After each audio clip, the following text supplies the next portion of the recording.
texto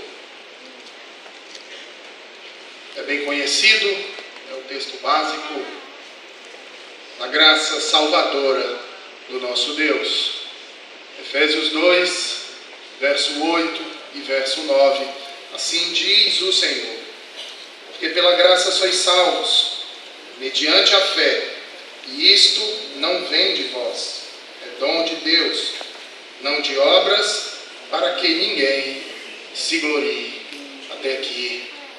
Ó Deus bendito, te louvamos em toda a beleza da tua santidade, pela tua graça, maravilhosa graça e misericórdia.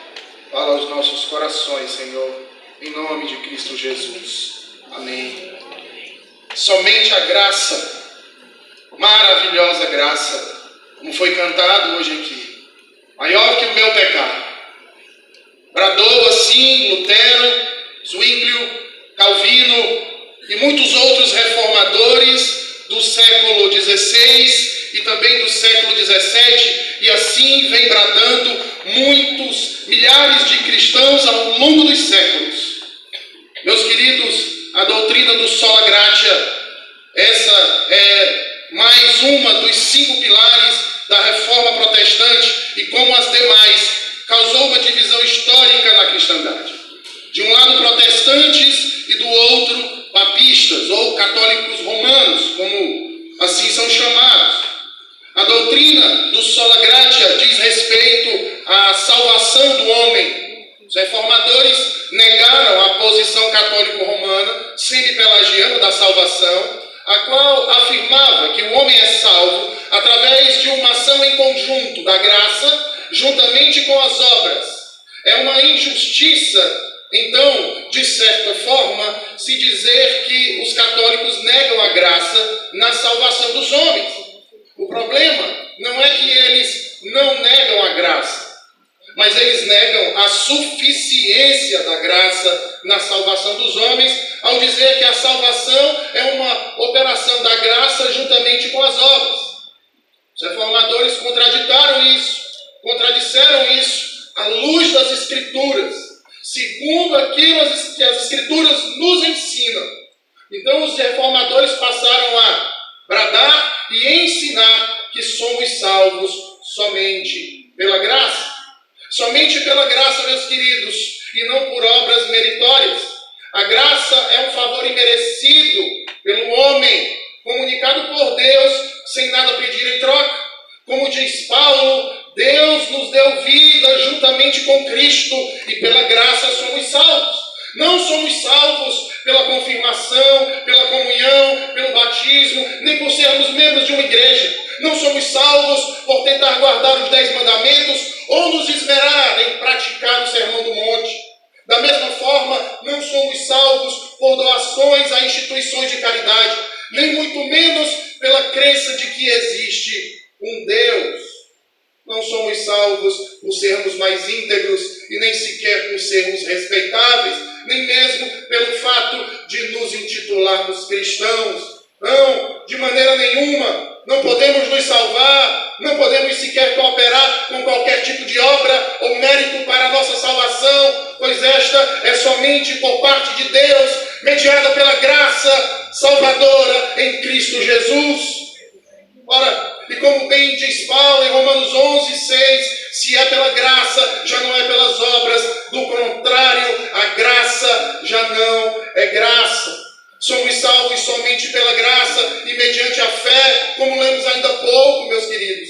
E isto não vem de nós, é dom de Deus, não de obras, para que ninguém se glorie. Ora, a graça se manifestou exatamente devido à nossa incapacidade pessoal.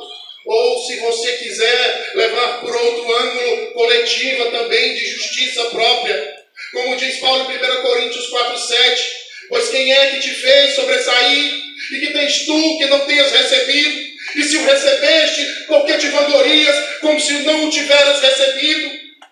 Ora, meus queridos, sobreveio a lei para que se avultasse a ofensa, mas onde abundou o pecado, superabundou a graça, a fim de que, como o pecado reinou pela morte, assim também reinasse a graça pela justiça para a vida eterna, mediante Jesus Cristo, nosso único Senhor e Salvador. Ah, meus irmãos, que verdade gloriosa, que verdade maravilhosa. A primeira provisão do Evangelho é a graça. E ela não pode ser conquistada por nenhum esforço humano ou mérito meu ou seu. A graça, como nos lembra bem o Dr. Guy Waters, professor do Reformed Theological, sempre esteve nos lábios do povo de Deus. Nós vemos a graça sendo mostrada na parábola da ovelha perdida em Lucas 15, onde o bom pastor deixa as 99 no aprisco e vai atrás daquela única que se desgarrou. E quando a encontra, toma em seus braços, carrega-o de volta ao redil. João nos diz no Evangelho que todos nós temos recebido sua plenitude, graça sobre graça. Em Romanos 8, o apóstolo Paulo explicita a graça ainda mais, uma vez que nos diz que o Salvador bendito Jesus Cristo não só nos redimiu dos nossos pecados na cruz do Calvário, mas também nos justifica, tirando-nos do nosso estado de condenação, santifica-nos, nos aperfeiçoando nesse nosso novo estado e nos adota como co-herdeiros de sua preciosa herança. E tem guardado para nós uma coroa preciosa naquele grandioso dia em que se revelarem quem são os filhos de Deus.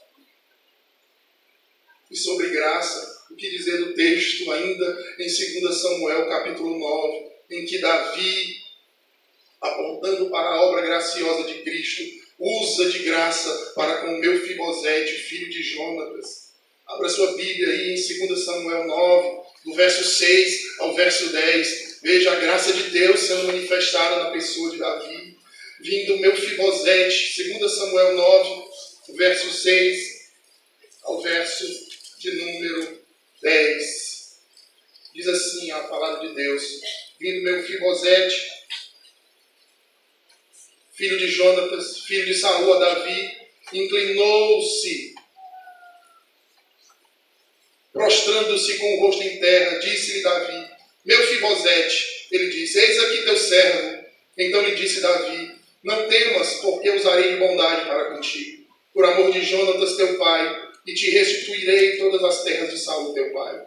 E tu comerás pão sempre à minha mesa. Então se inclinou e disse: quem é teu servo para teres olhado para um cão morto, tal como eu?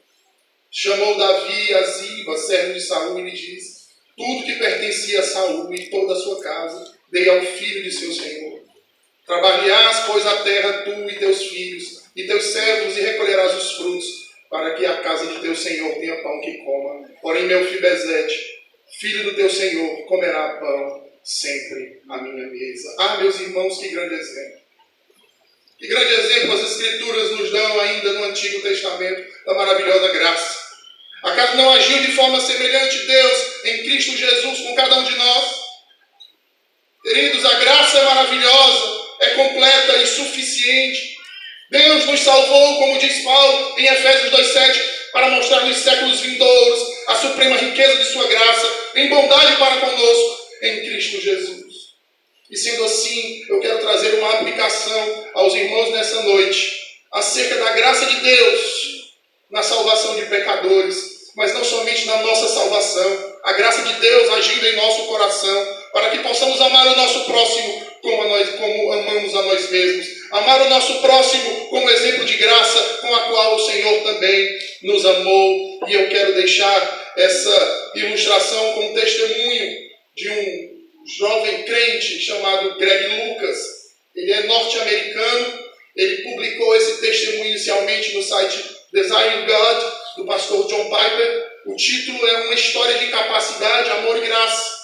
Greg é um policial e pai de um jovem autista chamado Jake.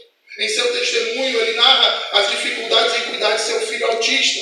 Narra que diariamente trava uma luta com seu filho para poder banhá-lo, vesti-lo, alimentá-lo, demonstrar-lhe qualquer forma de afeto e carinho.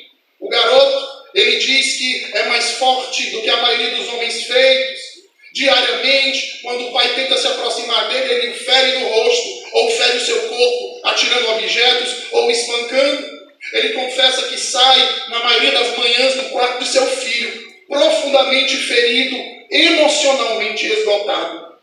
Greg diz: em muitas noites eu me encontro restringido a violência extrema de um garoto se debatendo e ao envolvê-lo nos meus braços contra a sua vontade, gentilmente, somente para sussurrar ao seu ouvido: eu te amo, meu filho, não importa o que aconteça. Ah, meus irmãos, como amar a quem não nos ama? Como demonstrar afeto a quem nos machuca e agride? Como prover algo a quem nos menospreza? Como fazer algo de bom para quem não está nem aí para nós, que foge da nossa presença? Greg diz que até a sua conversão ele não sabia como isso tudo podia ter algum sentido na sua vida. Ele diz que até a sua conversão a sua vida não fazia muito sentido. Mas ao se converter e ao contemplar a Cristo e o Calvário, ele pôde entender tudo. Ele diz: na rebeldia do meu filho, em receber amor, ser cuidado, dado banho, me é mostrado uma figura da cruz. A violência amorosa de apenas um lado revela minha imagem passada da própria redenção, de como o Salvador crucificado, esbofeteado, espancado, me envolve em seus braços, me subjuga com seu amor, sussurra nos meus ouvidos: eu te amo, não importa o que aconteça. E somente a graça de Deus, derramada em nós, que o Senhor possa ver, para que mereçamos o seu amor. Ele nos ama, Ele nos quer, porque assim Ele decretou desde a eternidade.